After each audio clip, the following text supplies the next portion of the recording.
4,300,000. 4,350,000. Here we go. 4,350,000 once. 4,350,000 twice. On a sale. Sold. 4,350,000. Welcome to another Block Chaser podcast, where we speak with the most notable people in the collector car auction market.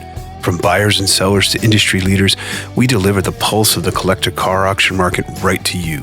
You'll hear the stories behind the people, the auctions, and the cars that are bought and sold at auction. Welcome, everybody, to another Block Chaser podcast. Today's guest is Andy Reid, collector, journalist, and collector car insurance guru. We'll be talking auctions, of course, and Andy will be sharing some of his expertise, including collector car market analysis, everything you need to know about insuring collector cars, why you might hate driving your dream car, Janis Joplin's 356 that set a world record at auction, and why you've lost your mind buying a Chevy Nova at auction for over $200,000. You're going to like this. Now, a few things to know about Andy. He's a collector himself and has a keen eye for European cars. He has been working in the auction space for over 20 years. He stole his college savings and bought a 66 330 GT 2+2, but who doesn't do that? His expertise is so deep that he's hired by leading auction houses, insurance companies, concours, and collectors worldwide. The best way to find more about Andy is at classiccars.com for his journalism and haydenwood.com for the insurance side. Let's get started. It's David O'Hara from Block Chaser. Welcome, Andy Reid. How you doing today? Really good, thank you. Great. So, we gave everyone a little bit of an idea of your background, some of your highlights, but let's hone in on what do you focus on most with the collector car market? Well, it's kind of threefold. I'm a collector myself, primarily in European sports cars. I also I'm also a journalist specifically in the auction space, where I cover market trends, highs, lows, predictions, those kinds of things. And finally, my main core business is in insurance with Classic Car Insurance. So we kind of offer a concierge service for our clients, which just makes a difference between everybody else. Yeah, well, we'll chat about those differences and what you really want to look for in insurance, and certainly talk about market analysis. But what gets you excited about collector cars? Why this space? Why are you doing this? I mean, I know you've done different things in the past. You've been in the movie industry. You've done a bunch of different things, startups. What gets you excited about cars? I have a feeling this is your space moving forward. Yeah, it has been for a long time, for like the last 18 years or so. 20 years, I think, now at this point. I've always loved cars. My first car was a Fiat 124 Sport Coupe in boxes when I was 15. I never wanted normal cars. My parents were like, hey, you can have this Buick. And I said, no, I'll buy this broken Fiat. And that's where I started. I love cars history. When I had that Fiat, I used to I was putting it back together, and I would sit in the garage and imagine myself driving a Ferrari 250 at Le Mans. I mean, it was to me they're a transformative time machine device to bring you back to a different era, and they're completely all-consuming that way. You smell, feel, hear, and touch something from the past, and kind of become a part of its own that car's history. Right, and you're probably like me. It goes back even further, right? For me, it started with Matchbox cars, and then I was subscribing to every magazine when I could barely even read, and it just went from there. Hot Wheels. Yeah, I had Hot Wheels when I was a kid, and Corgis. My first collector car was a DB5 with the guy that pops out the roof. The James Bond one and then my second one was a James Bond Lotus Esprit, where the little missiles shoot out the back of it. And I would go to the library when I was about 10 or 11 years old during the summer, and I would pull down 20 years of road and tracks and on a Saturday morning and read them. And I went back to the early days of road and track, 55, 56, and read my way all the way up through current in about 2 years. I was just consumed by this stuff. Yeah, I think it all starts early for all of us. The auction industry in the collector car space, a lot of people are surprised. It's been around for over 40 years. Do you recall, your first auction, and how does what you do? I know you do a lot with RM and a bunch of other auctions. Tell us a little bit about how your collector car business, if you will, Andy Reid's world, how does that fit into the auction space? Well, I attended my first auction. I sold a car at auction in '89, but I wasn't there. The car I owned was sold at auction, and I made a bunch of money on it. It was a Ferrari I'd bought in high school. And when Enzo died, it got to be worth a lot of money, and it paid off my school debts and all this stuff. It was kind of a great situation. But the first auction I attended was in 2001. I think it's 2001. It was Carroll Shelby's 80th birthday, and it was held at his birthday party was held at Barrett-Jackson, and so I went to the Barrett-Jackson auction, and that was the beginning. That's a longer story I'll tell when we get to my first auction experience. But I go to auctions. I cover them for a number of different periodicals. One is ClassicCars.com. I do work with Sports Car Market. And there's a new magazine called Magneto, and I'm Magneto's new auction columnist. I just filed my stories from Arizona about a month ago. So, very good. So I've always been there. I've always been a buyer or a seller or an advisor. And so when I have insurance clients at auctions, they say, hey, should I get this? And I say yes or no. And when should I bid? Well, wait, don't do it yet. I've been around auctions long enough, about 20 years, that I know the ins and outs, and I know how to buy things properly and how to sell things properly. So it's funny. My first auction was about 20 years ago, Scottsdale. So I remember going to Barrett-Jackson and some of the others that were around back then. So we could have been at the same auction. If it was 20 years ago, we were at the same Barrett auction because that was when Shelby's birthday was. So yeah. Funny stuff. What's a memorable car that you either bought or sold at auction? Well, two things. For buying, I was at Barrett-Jackson that same year, my first year at Barrett-Jackson. I'm sitting there, and back in the old days, 15, 20 years ago, Barrett-Jackson on Sunday morning would start the auction at like 9 o'clock in the morning. Mm-hmm. And everybody is not there. No one's there. Everybody's drunk from the night before. And I'm like the sober guy sitting in the audience. And Aston Martin, 1968 Aston Martin DBS rolls across the block, and I bought it for $22,000 and drove it home. It was astounding. They don't start the auction until like 10:30, 11 now because they got smart to that. Right. Because, when you have a no reserve auction like Barrett-Jackson, the highest bid is the highest bid. And they put the thing on the block for 4 minutes, and I'm still the only guy with my hand in the air, and there's nobody else bidding on this thing because you bought the sports car at the muscle car auction, and nobody cared. And it was just a really lucky buy. On the sales side, in Monterey in 2015, I was giving an auction tour. And after my tour, I got a phone call from my friend Michael. My friend Michael, he goes, hey, I've got to sell my sister's car. And I said, okay, no sweat. I've known Michael for 30 years. And we both grew up in Tucson. I grew up in Tucson and met him there. And he said, what should I do? And I said, well, you should take it to RM Sotheby's. I go, why? I go, trust me on this. He said, well, Christie's is calling, and this person's calling, and that person's calling. I said, trust me on this situation. He goes, okay. My friend Amy Christie was their head of PR, and she was literally the best PR person we've ever had in the auction space. Full stop. And she put it out to all the newspapers and and it got picked up by every television station in the world because my friend Michael's last name is Joplin, and his sister's car was Janis Joplin's Porsche 356 Cabriolet with the crazy hippie paint job. The pre-auction estimate was $400,000 to $600,000, and it hammered. Its all-in price was $1.76 million. So that was a pretty memorable sale. I got to help a pal out, and everybody was happy. It was just an astounding night. And I thought it would go 800 to $1 million. I didn't think it'd go 176. And while the auction when it was at 750, my friend Mike was like, hey, it's going to go more. He's texting me because we're sitting there and we're sitting next to his other sisters between us. I said, it's going to keep going. And it goes to $1 million. He goes, oh my God. I go, it's still going. And back, I've still got the text in my phone. It's funny. And it was 1.76 million was the final price. And he was happier than everybody was happy. It was a great night. We had a fantastic dinner out with friends. And I bet. Yeah, that was about 3 years ago, right? Yep. 2015. And she really drove that car. I think that wasn't something that just sat around. She really drove that thing, right? No, she absolutely drove that car without question. There's tons of pictures of her in the car. There was a lot of controversy about it at the time. Well, it's not her car. Well, it's the car that's been it was the car that was in the Joplin family since she bought it. It never changed hands, really. And so, yeah, real deal. It's the right car. And people said, oh, it's been repainted. And that's because they repainted with latex paint. Yeah, so they did repaint it. Yeah. So certainly one of a kind. How about a car that maybe you weren't involved in that you've seen sell? I mean, you've certainly seen some pretty wild cars sell. Yeah, my favorite was if I had a lot of money, I would have bought it.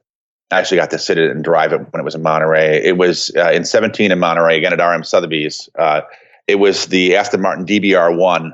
It sold for $22,550,000. And to me, it was worth every penny. People go, "That's a lot of money." I'm like, "It's a DB1." It raced in period. It's a factory car. It only has good stories. And I was not surprised by the result, just sad that it wasn't something I could have purchased myself. But it's still the highest price ever paid for a British car at auction. So yeah, that's a big one for sure.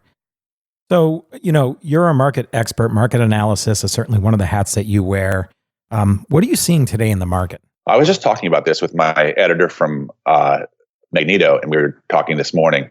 And we've got a market, I think, that's in serious transition right now. The high end of the market is a bit stalled.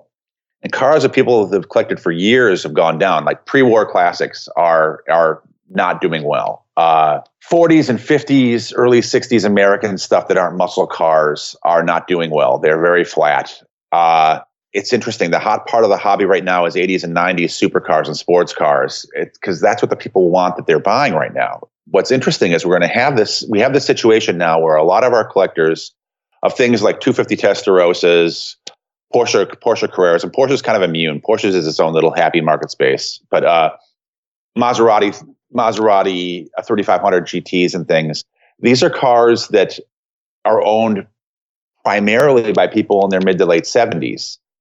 The guys in their 30s and early 40s that have the money, most of them don't have any connection with those cars at all.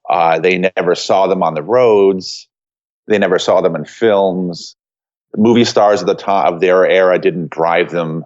And as a result, I think we could have a serious market correction in play, because what's going to happen is as these guys age out of the hobby, eventually it's going to come to an estate settlement time. And I'm guessing that a lot of these estates are going to be settled at the same time. And we're going to see a flood of Ferrari 250s, 330s, 212s, old Maseratis on the market at the same time. And that isn't probably we're going to see what happens. But, I took a poll when I was in Arizona this year. I had like 20 guys at dinner with me. I said, who at the table would buy a Ferrari 250 series car if they could?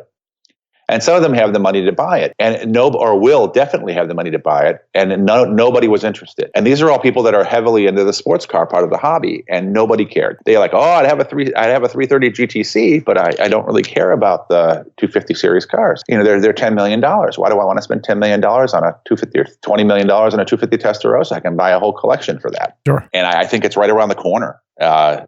Again, the one thing that I think is really immune is Porsche, because Porsche still makes sports cars.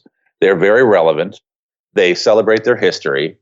And people that have 997.2 turbos want 930s. And then they go, well, what came before the 930? Well, maybe I want a 67 911S. And, well, what came before that? I want a Carrera Speedster. And they go backwards, and they really celebrate all of the brand, not just a single part of it. Well, it's funny. The toy industry always kind of uses the expression collect the whole series. And I think with the Porsche fans and the Porsche market, that's a lot of what they do, right? They'll have 10 of them. Yep.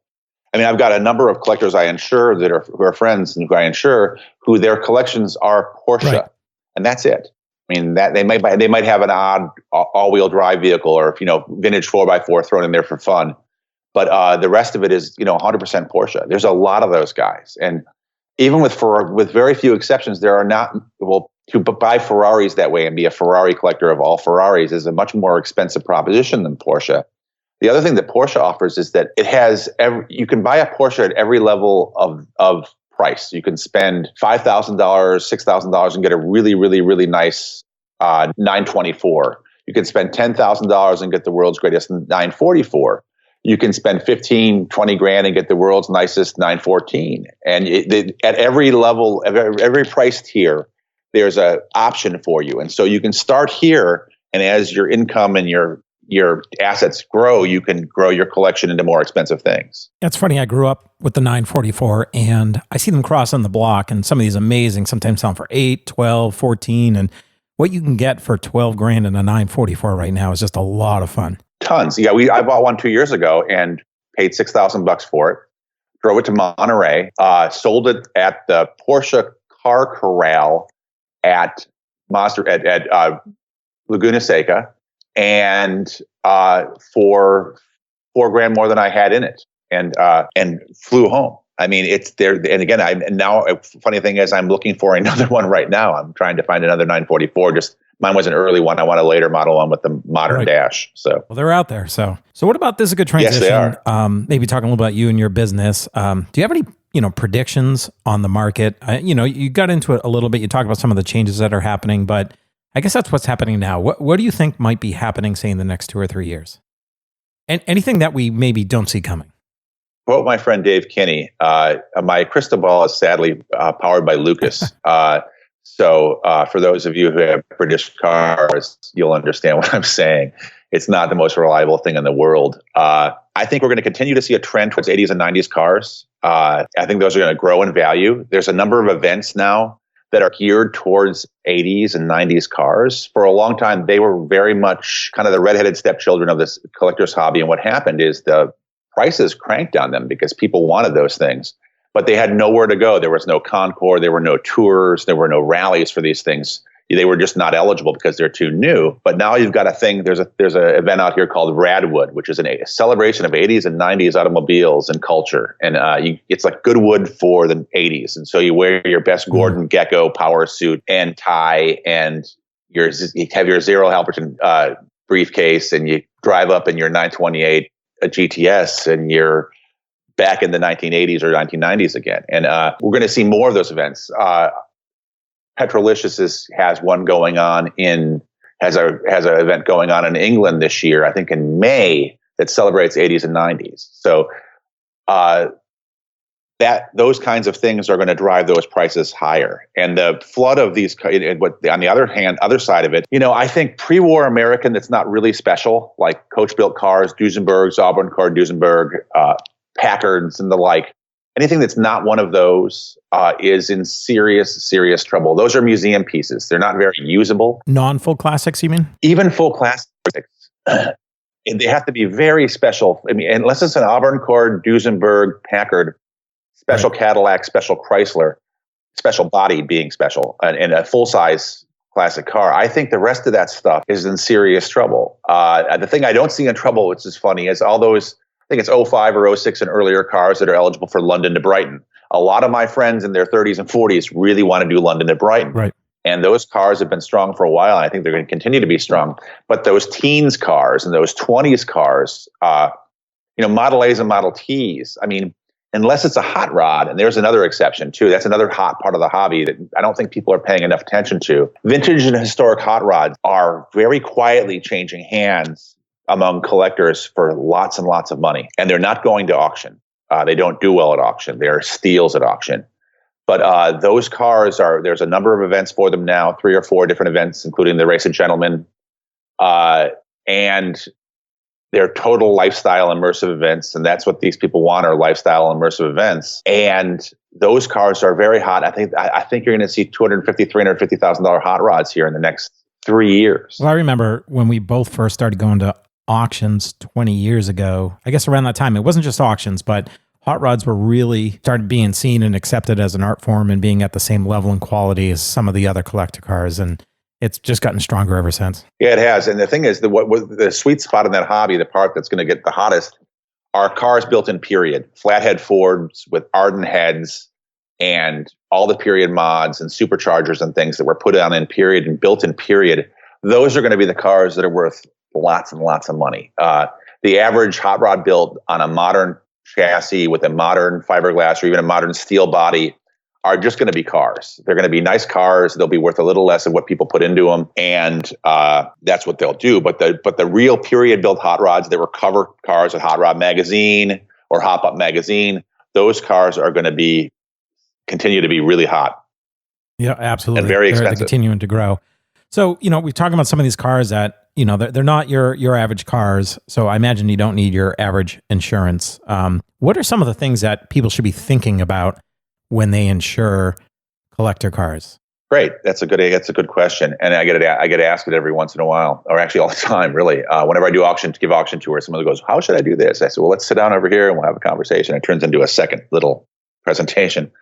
The key is to insure the car for what it would cost to replace the car or repair the car to the condition it's in right now. That's a very strange way to say that, though. Say you have this is a perfect example. Say you have an Austin Healey 3000 BJ8, a 1967 BJ8, and you paid, let's say, it's a really nice car. It's not a Concours car, but it's a nice driver. Say you paid $75,000 for that car, and that car gets hit. Say a truck hits you. Say the worst. Say a Ford Raptor runs into the back of you and crushes the car.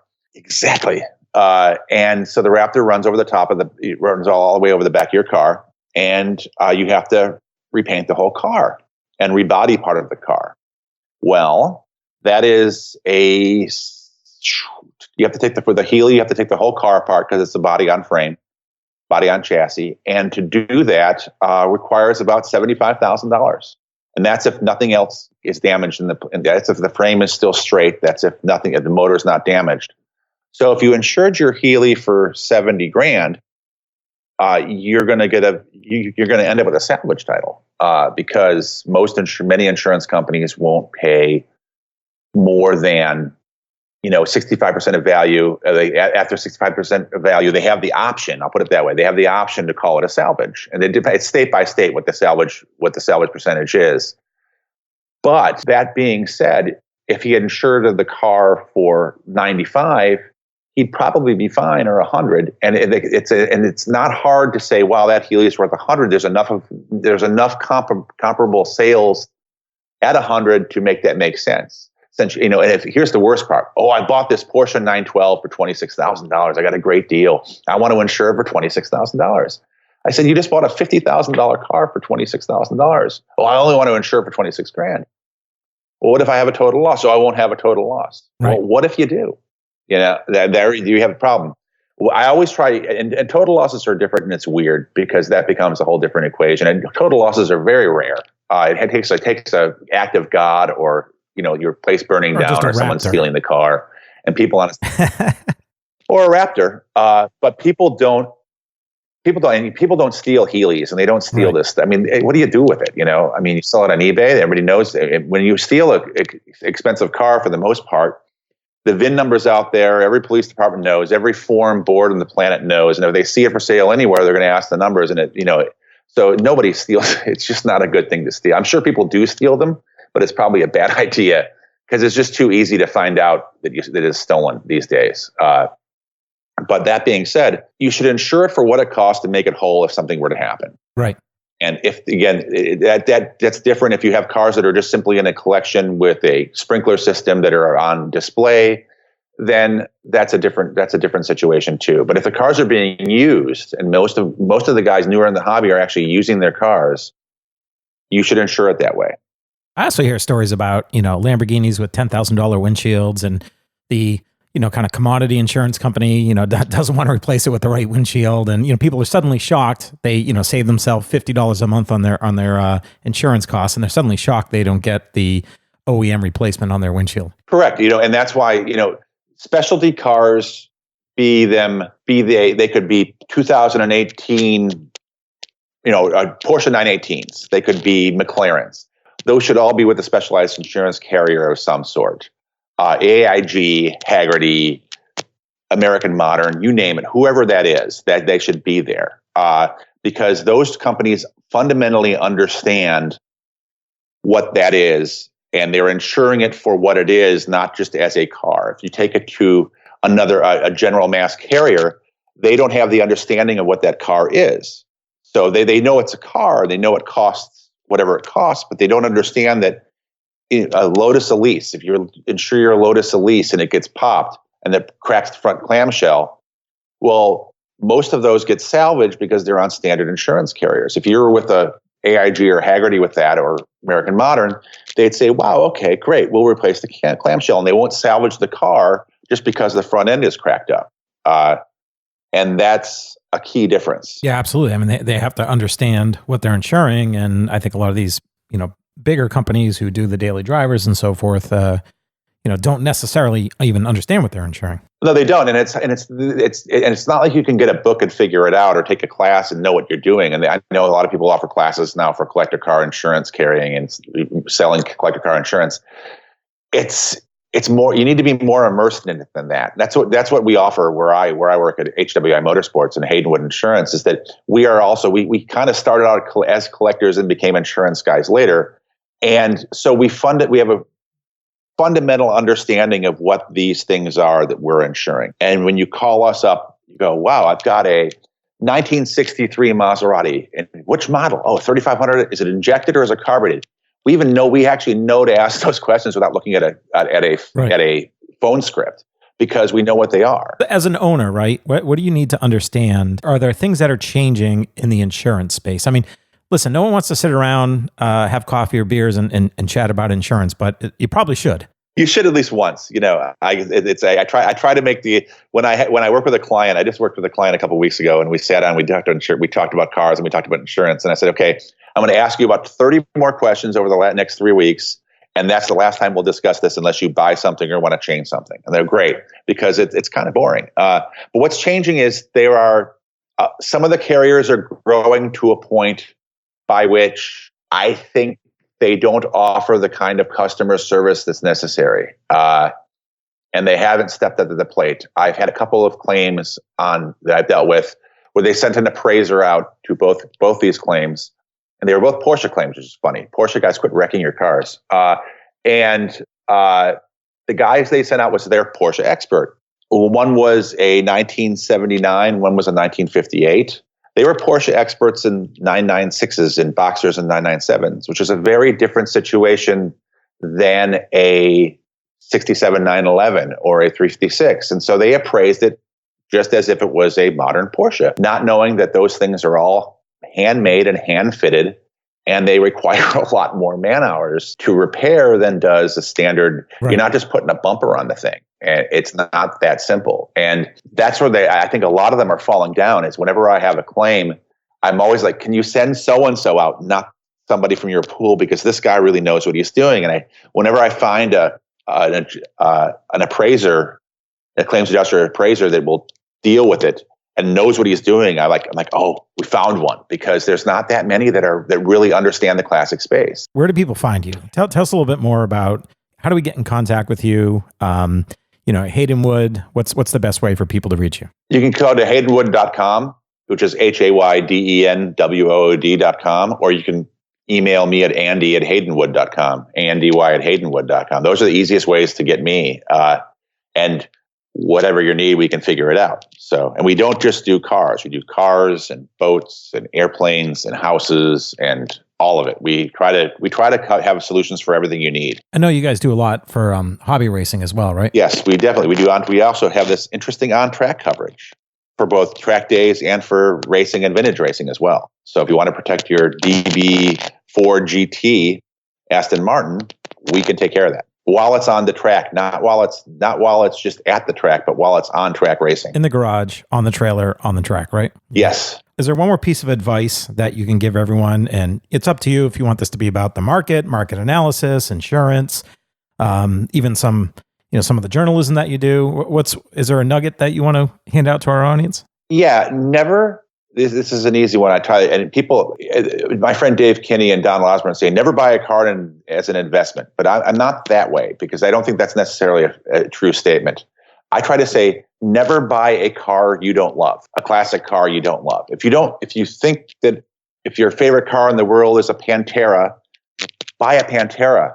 Don't have someone say, oh, Panteras are terrible, you should buy a Ferrari Testarossa instead, because it'll be worth more money or because of whatever. Never, ever buy a car you don't love. And the second, never buy a car you love until you've driven a good one, because until you drive that car, you may find out that the driving experience is not what you're looking for and not up to what your expectations are. And I've done that a couple times, and it's just a bad thing to do. So before you go buy a Jaguar E-Type, 67 Jaguar E-Type Roadster, drive someone's, join the club and drive and say, hey, can I get a ride or drive your car to see what this is like? And then make your decision. Yeah, there's a lot to learn by just getting out there in the car, and it's probably not going to drive the way you think it's going to, right? It doesn't mean you won't like it, but it's not going to drive the way you think it does. No, absolutely not. Yeah, there's been a couple of cars where I've been looking at them really, really, really hard. And I said, I think I'm going to get one of those. And at high levels and at low levels of price. And I go to get in the car and drive it. I'm like, I hate this thing. And don't take a test drive for like 2 miles.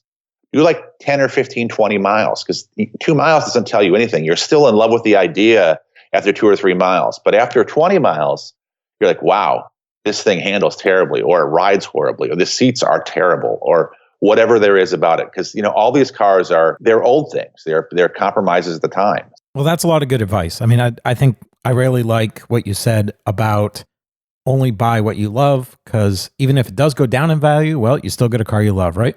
Yep. All right. So let's have a little fun here in closing. I want you to finish some of these statements for me. Are you ready? Yep. Okay. The auction house that describes my style is? Probably Bonhams.